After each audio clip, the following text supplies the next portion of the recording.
3 years till they start testing, but this is all pretty ambitious, whatever timeline you're looking at. Right. And then another 3 years, 6 years from now, sort of trying to have the service going.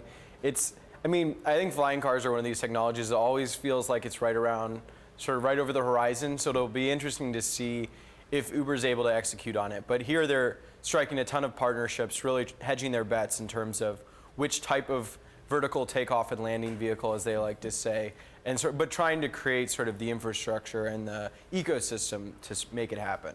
Infrastructure, ecosystem, also talent. They've been hiring from NASA, I believe, in February, Mike Moore. How important was this particular hire?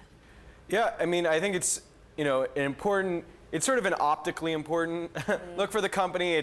We're sort of a savvy technology company. I think it's not imminent enough to say it's key to their business. And I certainly think in a time of PR crisis, it helps motivate the company to say, we're doing something exciting. We're helping sort of convene all these different companies to create sort of flying cars. And certainly that yet another moonshot rather helps with the valuation perspective as well of this particular company. Competition, talk to us about it, because I was speaking to Brad Stone yesterday, who we were talking about Kitty Hawk and what Larry Page funds. Everyone seems to be wanting in on the flying car. Yeah, hard to believe it's a coincidence that video from Kitty Hawk showing their flying cars working came out just yesterday ahead of Uber's big announcement. So, it's not just self-driving cars where, in this case, it's Larry Page, Alphabet's CEO, instead of directly the company, but it's still sort of this inherent competition between Alphabet and Google versus Uber. So we see it on self-driving and now on flying cars. I've got to say, look, the videos are spectacular and you've got to go and see them, but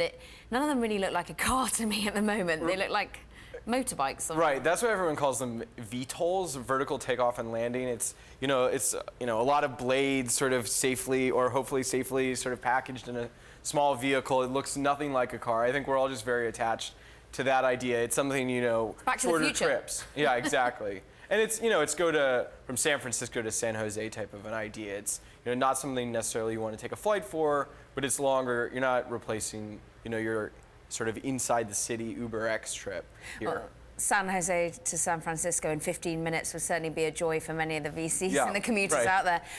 Tell us what else. This is a 3-day event we're seeing in Dallas from Uber. What else are we going to see? Because it really is the great and the good from the industry coming in and trying to think forward.